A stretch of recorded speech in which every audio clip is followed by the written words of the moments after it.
শুধুমাত্র তাদের লাভ ছাড়া কোনো কিছু রাখে না ফ্যাক্টরির ভিতরে।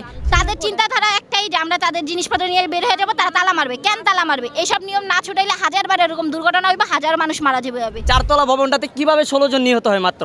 মিনিমাম 2-250 লোকজনের খোঁজখবরই পাওয়া যেত না এখন পর্যন্ত। দর্শক, আমরা এই মুহূর্তে দাঁড়িয়েছি মিরপুরের সেই জায়গায় যে জায়গায় অগ্নিকাণ্ডের ঘটনা ঘটেছে, এবং এখানে যারা প্রত্যক্ষদর্শী আছে অনেকেই বলছেন যে এখানে আসলে লাশের সংখ্যা গুম করা হচ্ছে। যদিও ফায়ার সার্ভিসের পক্ষ থেকে একটু আগে প্রেস ব্রিফিং করা হয়েছে যে মৃতের সংখ্যা 16 জন এবং আহতের সংখ্যা 1 জন, কিন্তু এখানে প্রত্যক্ষদর্শীরা বলছেন ভিন্ন কথা। তারা বলছেন অনেক লাশকেই গুম করা হয়েছে। এই বিষয়ে আমরা কথা বলবো একজনের সাথে। একটু বলবেন আপনি যে একটু কিছুক্ষণ আগে আপনি বলছিলেন আমাকে যে লাশের সংখ্যা গুম করা হয়েছে, এটা কেন বলছেন? এটা কেন বলছি তার কারণ এখানে একটা ফ্লোরে মিনিমাম একটা গার্মেন্টস খুলতে গেলে মিনিমাম 40 থেকে 50 জন, মানে 60 থেকে 70 জন মিনিমাম একটা ফ্লোরে লোক থাকে। চারতলা ভবনটাতে কিভাবে 16 জন নিহত হয় মাত্র? মানে ওনারা খবর দিছে মাত্র 16 জন, সকাল 11টা থেকে এ পর্যন্ত 16 জন, কিন্তু মিনিমাম 2-250 লোকজনের খোঁজখবরই পাওয়া যেত না এখন পর্যন্ত। মানে আমার প্রশ্ন ছিল এই লাশের বিষয়টা কেন গুম করা হচ্ছে? অ্যাম্বুলেন্স একটু পরে ঢুকার পরে আমাদের সামনে দেখলাম অ্যাম্বুলেন্স বইরা লোকজন নিয়ে গেছে, কিন্তু ঢাকা মেডিকেলে মাত্র 16 জন নিহতের সংখ্যা বলছে। লাশের বিষয়টা গুম করলো কিসের জন্য? আর ফ্যাক্টরির মালিকেরা এই এলাকার একটা স্বভাব এরকম যে লোকজন ঢুকার পরে গেট লক করা হয়, এটা কিসের জন্য? গেট লক করার উদ্দেশ্য কি? যে বেশি কাজ করানো বা তারা যেন বের হতে না পারে? তা তো অবশ্যই, লোকজন যাতে বের হতে না পারে। এই এলাকায় তো সব লোকাল ফ্যাক্টরি কারখানা, তার জন্য দেখা গেছে কি লোকজনের উপরে অনেক মানে কমপ্লেক্সের মতো নিয়মটা পায় না, তারা সুযোগ সুবিধা ওইরকম পায় না। বাহিরে নাই একটা সিঁড়ি, বাহিরে নাই একটা কিছু, কোনো সুযোগ সুবিধা নাই। এখন পর্যন্ত এই এলাকায় যদি 20টা ফ্যাক্টরি থাকে, 10টার ভিতরে মিনিমাম কোনো অগ্নিকাণ্ড ঘটার পরে নিবারণের মতো কোনো ষড়যন্ত্র নেই এই এলাকার, এরকম একটা তো আমরা চাই এটা যাতে সরকার ভালোভাবে দেখে একটা পদক্ষেপ নেই। ধারণা 200-র উপরে মানুষ গুম করা হয়েছে, 200-র উপরে, 200-র নিচে না। কারণ আমরা একটা ফ্যাক্টরিতে কাজ করি, আমাদের একটা মানে আইডিয়া আছে যে কতজন মানুষ থাকতে পারে ফ্যাক্টরিতে। এর ভিতরে আমরা যতদূর বলবো যে ওষুধ ফ্যাক্টরিরই 200-র উপরে মানুষ গুম করা হয়েছে। একটা ফ্যাক্টরি চালু করলে 15 জন 16 জন লোক দিয়ে একটা ফ্যাক্টরি তো চলবো না। আমরা যত সম্ভব যাই, অনেক মিডিয়াতে বলা হয়েছে যে এখানে অগ্নিকাণ্ড মিরানো বন্ধ করার মতো সমস্ত যন্ত্র ছিল। যদি অগ্নিকাণ্ড মিরানোর মতো সমস্ত যন্ত্র থাকে তাহলে যখন অল্প আগুন ছিল তখন নিভলো না কেন?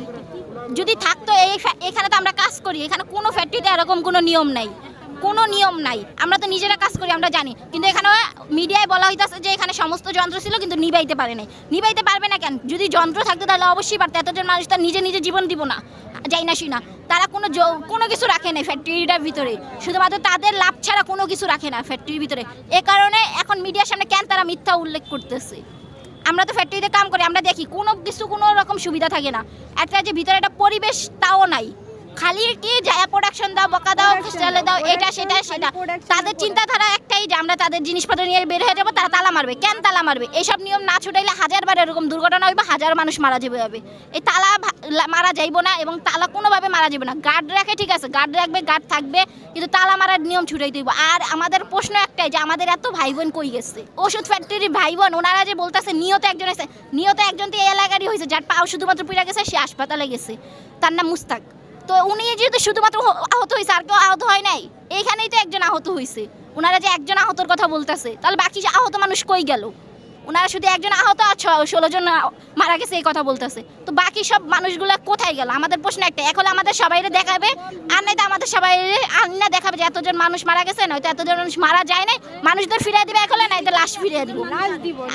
আমাদের মানুষ তো ভাই বোনদের তো ফিরিয়ে দিতে পারবো না, কিন্তু আমাদের ভাই বোনদের তো লাশটা তো ফিরিয়ে দিব। আমাদের ভাই বোনদের লাশটাও গুম করে লাইতেছে, আমাদের ভাই বোনরাও আমরা হারাইতেছি। কেন এত কিছু আমরা কেন স্যাক্রিফাইস করবো? আমাদের ভাই বোনের লাশ এগুলো ফেরত দিব, নাই তো আমাকে ভাই বোনরাও ফেরত দিব। আমাদের কথাই একটা, এত যে ওনারা যে 16 জন বলতেছে, আমরা জীবনে কখনো মানবো না। কারণ আমাদের উপরে যে আমাদের আরো 200-র উপরে ভাই বোন ফেরত আসবো, আমাদের 200-র উপরে ভাই বোন ফেরত দিবে। তারপরে আমরা যতদূর বিশ্বাস করি যে লাশ গুম করা হইতাছে, এই লাশ একলে ফেরত দিতে হইব, নয়তো আমাদের ভাই বোনদের ফেরত দিতে হইব। একটু প্রোডাকশন খারাপ হইলেই বকাঝকা, মানে এমন প্রোডাকশনের চাপ দেয় যে প্রোডাকশনের লেগে পানি খাওয়ার পর্যন্ত সময় পাওয়া যায় না। যদি মানে 5 মিনিট রেস্ট নেই, মা তুইলা গালাগালি, মানে যে আমরা যে মানুষ তারা বুইলাই যায়। আমরা যে মানুষ না, তাদের কাছে আমরা রোবট, কিন্তু তারা বইসা থাকবো, গল্প করবো, ফোনে টিপবো, এটা করবো সেটা টিপবো। কিন্তু আমরা যদি সামান্য একটু বাসা থেকে এমার্জেন্সি ফোন আসে, ফোন নিয়ে কথা বললে 2-3 মাসের লেগে ফোনে আটকায় রাখবো, যে ফোন দিব না, ফোন নিয়ে এটা করবো সেটা করবো। কোনো রকম সুযোগ সুবিধা নেই। যে ফ্যাক্টরিতে একটা সমস্যা হয়েছে আমরা ফোন দিয়ে কথা বলবো, অনেক ফ্যাক্টরিতে তো এই নিয়ম আছে যে ফোন ভিতরে নেওয়া যায় না, বাইরে গার্ডদের কাছে ফোন জমা দিয়ে ভিতরে যেতে হয়। অনেক ফ্যাক্টরিতে এই নিয়ম আছে এখন, বড় বড় ফ্যাক্টরিতে। আমরা বড় ফ্যাক্টরিতে যখন কাজ করছি দেখছি, মানে দারোয়ানের কাছে ফোন দিতে হয়, স্যালারিও ঠিক মতন পাওয়া যায় না। যদি মানে 10 তারিখের কথা করে ঢুকানো হয়, পামু 15 তারিখ 18 তারিখ। আবার এখানে আবার নিয়ম কি যে যারা অ্যাবসেন্ট করবে, মানুষের বিপদ আপদ আছেই, অ্যাবসেন্ট করলেও তাদের বেতন আটকে দিব। তারপরে একটা আত্মীয় স্বজন মারা গেলে যদি আমরা বলি যে আমার আত্মীয় স্বজন মারা গেছে, তারা বলবে কি গার্মেন্টসের মা বোন 1000 বারই মারা যায়, তোকে মা বোন মারা গেল, তোকে ছুটি নেই, তোরা কাজ করতে থাক, এরকম কথাবার্তা। আমাদের জন্য সুবিধা হয় যে ফ্যাক্টরিতে এক হলেও সন্দেহজনক কোনো কিছু করা যাবে না, যে সন্দেহ করে তালা মারে, এসব তালা মারা যাইব না। মুখের ব্যবহার, মানে আমরা মানুষ, আমাদেরকেও মানুষের মতন ভাবতে হইব, তাদের মুখের ব্যবহার ঠিক করতে হইব এবং তাদের আমাদের মানুষ হিসাবে প্রোডাকশন দিতে হইব। একটা মেশিনে যদি তারা 300-250 প্রোডাকশন দেয়, একটা বডি কি 300-250 প্রতিদিন ঘন্টায় সেলাই করা যায়? তারা মানে এরকমভাবে প্রোডাকশন দেয় যে আমরা যে একটু লড়মু বা একটু হাঁটমু ওরকম সুযোগটা দেয় না, রোবটের মতন সারাদিন কাম করতে হয়। এই সমস্ত কিছু চেঞ্জ করতে হইব এবং একটা ফ্যাক্টরির ভিতর সমস্ত সুবিধা, যে আগুন লাগলে যাতে আমরা নিভাইতে পারি, সমস্ত যন্ত্রপাতি দিতে হইব এবং এমার্জেন্সিভাবে সব কিছু দিতে হইব। তাহলে আমাদের জন্য মানে মন খুশিতে কাজ করা যায়। আর এইভাবে করে কাজ করলে আমরা ভয়ে থাকবো সারাক্ষণ যে কোন সময় কোন দুর্ঘটনা হয়।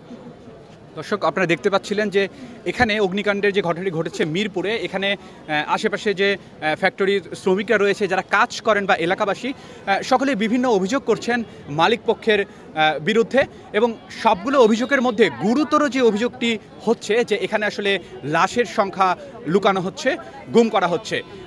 কিছুক্ষণ আগে ফায়ার সার্ভিসের মিডিয়া সেল থেকে প্রেস ব্রিফিং করে আমাদেরকে যেটা জানানো হয়েছিল যে মৃতের সংখ্যা 16 জন এবং আহতের সংখ্যা 1 জন, কিন্তু এখানকার মানুষ, এলাকাবাসী এবং শ্রমিকরা কিন্তু পুরোপুরি ভিন্ন চিত্র তুলে ধরছে।